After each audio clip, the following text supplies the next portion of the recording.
말씀 앞에서 경외함을 여러분, 만약에 우리가 누군가의 그 가장 내밀한 일기장이나 감정이 듬뿍 담긴 편지를 우연히 읽게 됐다고 한번 가정해보죠. 네, 아주 흥미로운 상황이네요. 그렇죠. 우리는 그런 글을 읽으면서 거기서 막 어떤 치밀한 수학적 계산이나 정교한 건축 설계도를 발견하라고 기대하진 않잖아요. 아, 전혀 안 하죠. 그냥 마음이 흘러가는 대로 쓴 진정성이나 감동적인 표현 정도를 기대하죠. 맞아요, 맞아요. 그런데 만약에 그저 개인의 서정적인 고백인 줄만 알았던 어떤 글이 사실은 그 만유를 다스리는 거대한 스케일의 영감된 성경 구조 패턴을 감추고 있는 아주 정교한 청사진이라면 어떨까요? 와, 그거 정말 소름 돋는 반전이네요. 그러니까요. 오늘 우리가 깊이 파헤쳐 볼 내용이 바로 그렇습니다. 오늘 우리 심층 분석에서 함께 살펴볼 생명의 살 본문은 시편 103편 12절에서 22절입니다. 네, 정말 중요한 생명의 삶 본문이죠. 오늘 우리의 미션은 분명합니다. 단순히 마음을 위로하는 시 한 편을 감상하는 걸 넘어서 이 생명의 삶 본문 안에 얼마나 거대하고 치밀한 구속사의 메커니즘이 숨겨져 있는지, 그리고 이게 어떻게 심판과 은혜의 교차점을 정확히 짚어내고 있는지 확인해 보는 겁니다. 아주 기대되는 미션입니다. 사실 이 시편 103편의 진정한 깊이를 이해하려면요. 이 생명의 삶 본문이 놓여있는 거시적인 배경을 먼저 짚고 넘어가야 하거든요. 배경이요? 어떤 역사적인 상황 같은 건가요? 네, 신학적 배경이기도 하고요. 시편은 총 5권으로 이루어져 있는데 이 본문은 넷째 권, 즉 시편 90편에서 106편 사이에 위치해 있습니다. 여기서 매료되는 점은 이 넷째 권이 딱 배치된 그 타이밍입니다. 그 바로 앞에 셋째 권 마지막 부분, 특히 시편 89편 같은 곳을 보면 이스라엘 백성들이 경험한 엄청난 국가적인 절망이 아주 생생하게 묘사되어 있거든요. 잠깐만요. 그 절망이라는 게 구체적으로 우리가 흔히 아는 바벨론 포로기 같은 그 시기를 말씀하시는 건가요? 네, 정확합니다. 이스라엘 백성들에게 다윗 왕조라는 건 영원히 무너지지 않을 하나님의 약속이었잖아요. 그렇죠. 절대적인 약속이었죠. 그리고 예루살렘 성전은 하나님이 우리와 함께 하신다는 눈에 보이는 완벽한 증거였고요. 그런데 바벨론이 침공하면서 왕조의 맥이 완전히 끊어지고 성전은 불타서 재가 되어버렸습니다. 와, 백성들은 포로로 끌려가고요. 맞아요.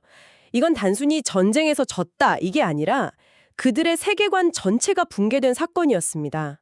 하나님이 우리를 버리셨나? 아니면 하나님의 약속이 실패했나?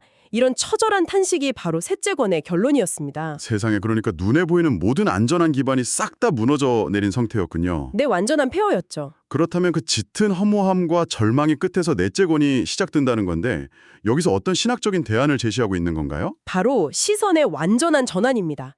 지상의 유한한 인간의 왕조나 눈에 보이는 성전은 다 무너졌지만 그 절망의 폐허 위에서 영원히 무너지지 않는 하나님의 하늘 보좌를 바라보게 만드는 겁니다. 땅의 통치권이 아니라 하늘 보좌를 보게 한다. 네, 만유를 다스리시는 하늘의 우주적 통치권으로 시야를 확 넓혀주는 거죠. 오늘 생명의 삶 본문인 시편 103편은 바로 그 거대한 구속사적 대안의 정중앙에서 불리고 있는 찬양인 겁니다. 아하, 그 배경을 딱 알고 나니까 이 시가 단순히 내 마음 평안할 때 부르는 노래가 아니네요. 완전한 실패 속에서 발견한 거대한 소망의 노래라는 게 확 와닿습니다. 바로 그겁니다. 자, 그럼 본격적으로 텍스트의 구조적인 측면으로 한번 들어가 볼까요? 아까 제가 이 생명의 삶 본문이 정교한 건축 설계도 같다고 말씀드렸는데 고대 히브리 시인들이 막 감정을 표현할 때 어떤 특수한 장치를 사용했다는 뜻인가요? 네, 그렇습니다. 고대 히브리 문학에는 지금 우리가 쓰는 굵은 글씨체나 형광펜 같은 게 없었잖아요. 그렇죠. 밑줄 짝 이런 걸 할 수가 없었겠죠. 그래서 그들은 고도의 문학적 장치를 사용했는데 그게 바로 교차대고 구조입니다. 이건 시편 103편 전체를 관통하는 영감된 성경 구조 패턴이거든요. 가장자리에서 시작해서 중심으로 갈수록 시야를 좁혀가고 핵심을 강조한 뒤에 다시 밖으로 확장되는 대칭 구조를 이루고 있습니다. 그러니까 카메라 렌즈로 비유를 해보자면 처음에는 넓은 풍경을 잡았다가 가장 중요한 핵심 피서체를 향해서 계속 줌인해서 들어가는 거군요. 네, 맞습니다. 그리고 그걸 보여준 뒤에 다시 줌아웃해서 전체를 조망하는 거고요. 그렇다면 이 시의 가장 깊은 곳, 줌인해서 들어간 그 심장부에는 도대체 어떤 메시지가 숨겨져 있습니까? 시편 103편의 1절과 2절 그리고 마지막 20절에서 22절은 가장자리로서 개인과 만유의 차량을 다룹니다. 거기서 계속 주민에서 들어가면 가장 중심축에 해당하는 8절에서 13절이 딱 등장하는데요. 네, 8절에서 13절. 이 심장부에는 이스라엘 역사상 가장 뼈아픈 사건과 맞닿아 있는 아주 강력한 연결고리가 존재합니다. 뼈 아픈 사건이요? 네, 바로 출애굽기 34장 6절에 나타난 하나님의 성품에 대한 선언입니다. 잠깐만요. 출애굽기 34장이면 이스라엘 백성들이 시내산 아래서 금송아지 만들어서 숭배했던 그 치명적인 반역 사건 직후 아닌가요? 와, 정확히 보셨습니다. 백성들이 하나님과 언약을 맺자마자 우상을 만들면서 가장 끔찍한 영적 간음을 저지른 순간이었죠. 진짜 당장 모든 백성이 진멸당해도 전혀 할 말이 없는 그런 심판의 타이밍이었잖아요. 그렇죠. 그런데 바로 그 순간에 하나님이 모세에게 친히 자신을 계시하시면서 선포하신 말씀이 있습니다. 여호와는 긍휼히 여기시고 은혜를 베푸시며 노하기를 더디하시고 인자하심이 풍부하신 하나님이라. 아, 그 유명한 말씀이 금송아지 사건 때 나온 거군요. 네, 시편 기자는 이 문학적 건축물의 가장 은밀한 중심부에 바로 그 금송아지 사건 때 선포되었던 자비와 긍휼의 선언을 정확하게 인용해 놓은 겁니다. 듣다 보니까 좀 역설적으로 느껴지네요. 이건 하나님의 위로를 노래하면 신데 왜 하필 이스라엘 역사에서 가장 수치스러웠던 반역의 순간을 그 한가운데 가져다 놓은 걸까요? 아, 그 반전이 진짜 핵심입니다. 네. 하나님의 자비와 긍휼은 우리가 완벽할 때 주어지는 어떤 가벼운 보상이 아니라는 뜻이거든요. 인간이 저지를 수 있는 가장 밑바닥의 반역 앞에서도 하나님이 자기 백성을 향해 품으신 언약적 사랑, 즉 헤세드는 결코 파괴되지 않는다는 걸 증명하는 겁니다. 와, 헤세드의 사랑이네요. 네. 하나님의 징계는 기계적인 형벌이 아니라 그 헤세드라는 흔들리지 않는 반석 위에서 이루어진다는 위대한 선언인 거죠. 아, 진짜 소름 돋네요. 그렇다면 그 심장부의 메시지가 오늘 우리의 생명의 삶 본문인 12절로 어떻게 이어지는지 한번 살펴보죠. 12절에 보면 우리가 교회에서 참 자주 듣는 구절이 나옵니다. 동이 서에서 먼 것 같이 우리의 죄과를 우리에게서 멀리 옮기셨으며. 네, 아주 유명한 구절이죠. 우리는 보통 이걸 보고 하나님이 내 죄를 저기 멀리 치워주셨구나, 아니면 좀 눈 감아주셨구나, 이렇게 은유적으로 이해하고 넘어가잖아요. 근데 이게 단순한 거리의 문제가 아니라는 거죠. 네, 절대 단순한 은유가 아닙니다. 동과 서는 만유의 공간 안에서 영원히 만날 수 없는 양극단이잖아요. 이건 본질적이고 존재론적인 분리를 의미하거든요. 영원히 만날 수 없는 분리. 이 구절이 진짜 깊어지는 지점은 이 문장이 레위기 16장에 기록된 대속죄일 규례와 맺고 있는 신학적인 연결고리 때문입니다. 대속죄일이라면 그 이스라엘 백성들의 1년치 죄를 한 번에 해결하는 그 절기 말씀하시는 거죠? 거기서 동과 서의 분리가 어떻게 등장하나요? 대속죄일에는 아주 독특한 의식이 있습니다.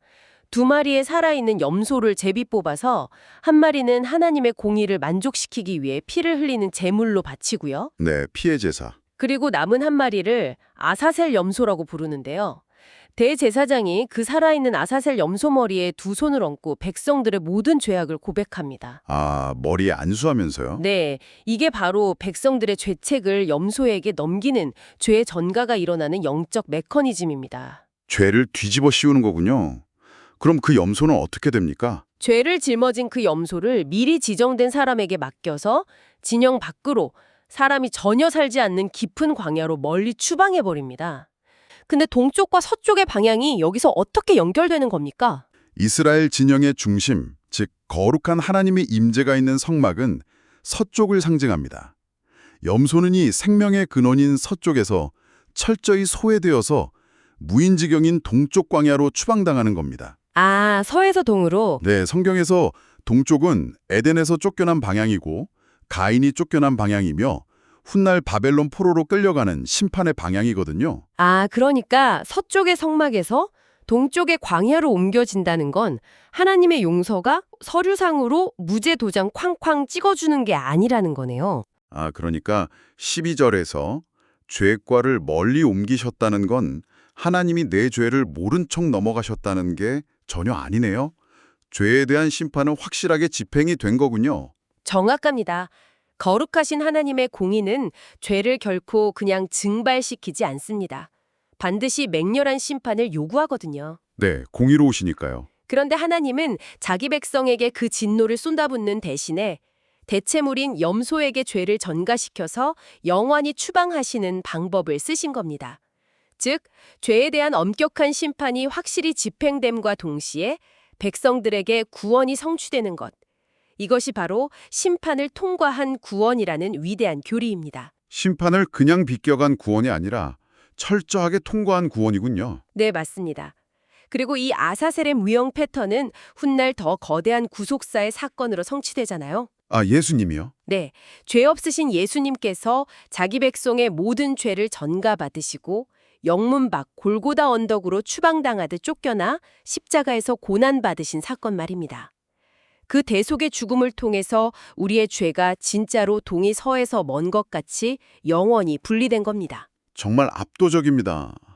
그렇게 철저하게 공의를 만족시키면서까지 우리를 구원하시는 그 동력이 13절에 나오거든요.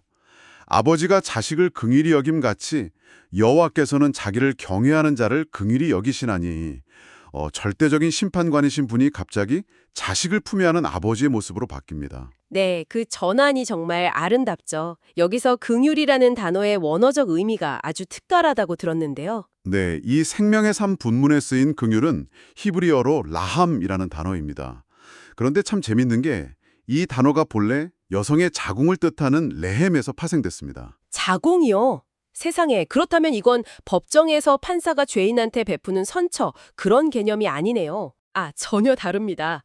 이건 어머니가 자신의 뱃속에서 10달을 품어 낳은 생명을 바라볼 때 느끼는 막 그 창자가 끊어지는 듯한 본능적이고 깊은 애착을 의미하거든요. 와, 창자가 끊어지는 사랑. 네, 지엄한 심판관이시자 만유의 창조주께서 반역하고 실패하는 먼지 같은 피조물들을 향해서 바로 그 자공이 끊어지는 듯한 맹렬한 부모의 사랑을 느끼신다는 뜻입니다. 심판과 은혜가 교차하는 그 중심부의 열기가 진짜 얼마나 뜨거운지 느껴집니다. 자, 그런데 여기서 줌아웃이 조금씩 시작되면서 14절에서 16절로 넘어가면 분위기가 확 바뀝니다. 네, 그렇죠. 이는 그가 우리의 체질을 아시며 우리가 단지 먼지뿐임을 기억하심이로다. 인생은 그 날이 풀과 같으며 그 영화가 들의 꽃과 같도다. 바람이 지나가면 없어지나니. 네. 잠깐만요.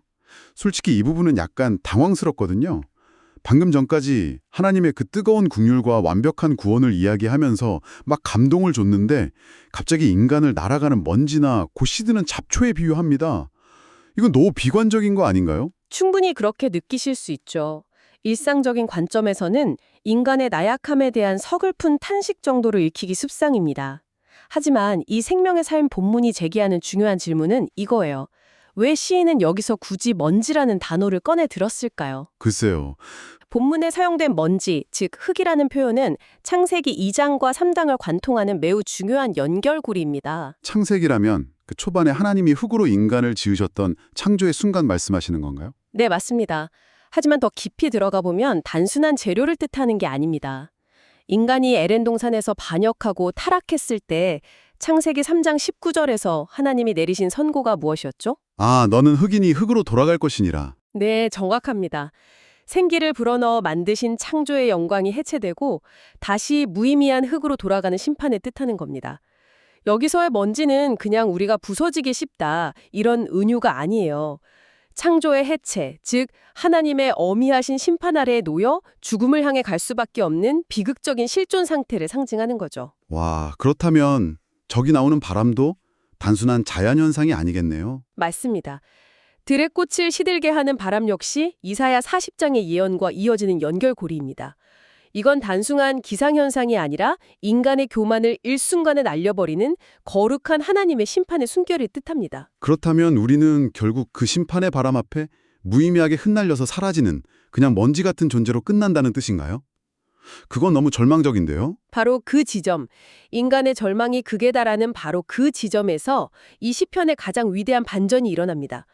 14절을 다시 한번 주의 깊게 보십시오. 하나님은 우리가 심판받아 마땅한 먼지라는 이 비참한 사실을 어떻게 하신다고 기록되어 있습니까? 기억하심이로다. 그렇습니다. 구약에서 하나님이 기억하신다는 동사는 언제나 놀라운 구원 행동의 신호탄입니다. 노아를 기억하시고 바람을 불어 물을 마르게 하셨고, 애굽에서 고통받던 이스라엘을 기억하시고 출애굽을 시작하셨죠. 맞습니다. 하나님은 인간이 스스로를 1%도 구원할 수 없는 완전한 파산 상태, 즉 먼지라는 그 비극적 현실을 오히려 구원의 이유로 삼으시는 겁니다. 세상에. 만약 기계적인 공의의 원칙만 적용한다면 반역한 우리는 심판의 바람 앞에서 영원한 먼지로 돌아가 폐기 처분되어야 맞잖아요. 그쵸? 그런데 역설적이게도 하나님은 우리가 그토록 비참한 먼지라는 사실 그 자체를 근거로 삼아서 우리를 불쌍히 여기십니다. 어머나, 진짜 놀라운 논리네요. 내가 뭔가를 잘 해내고 막 단단한 바위처럼 훌륭해서 사랑하시는 게 아니라 철저하게 무능하고 심판받아 마땅한 먼지라는 그 비참함이 오히려 하나님의 은혜가 발동하는 이유가 된다는 건가요? 네, 그렇습니다. 인간의 철저한 무능함과 부서짐이 도리어 하나님의 압도적인 은혜가 가장 강력하게 침투해 들어오는 아주 넓은 공간이 되는 겁니다. 인간의 자격이 무너진 바로 그 자리에 비로소 하나님의 라함, 그 창자가 끊어지는 긍휼이 부어지는 거죠. 철저한 해체의 순간이 곧 완벽한 은혜의 시작점이네요. 나의 무능을 억지로 숨기려고 할 필요가 없다는 게 엄청난 위로가 됩니다. 그렇죠. 그리고 그 먼지 같은 인간의 유한함이 17절에 가서는 여호와의 인자하심, 즉 헷세대는 영원부터 영원까지 이른다는 선언과 딱 대조되면서 언약이 얼마나 견고한지 보여주네요. 완벽한 대조죠. 자, 이제 이 시가 계속해서 줌아웃을 하면서 마지막 클라이맥스로 향합니다. 19절을 보면 시선이 땅의 현실에서 완전히 벗어나거든요. 여호와께서 그의 보좌를 하늘에 세우시고 그의 왕권으로 만유를 다스리시도다. 아까 초반에 말씀하셨던 그 하늘 보좌가 드디어 나왔네요. 네, 드디어 등장했죠. 당시 이스라엘의 역사적 배경을 생각하면 실로 엄청난 묵시적 지평의 확대입니다. 네. 아까 지상의 예루살렘 성전은 돌 위에 돌 하나 안 남고 다 파괴됐다고 했잖아요. 땅의 현실은 바벨론 포로기라는 끔찍한 혼돈과 심판 속에 있습니다. 하지만 시편 기자는 선언하는 거죠. 저 위 하늘 보좌에서는 하나님의 우주적 통치가 한치의 오차도 없이 완벽하게 집행되고 있다고요.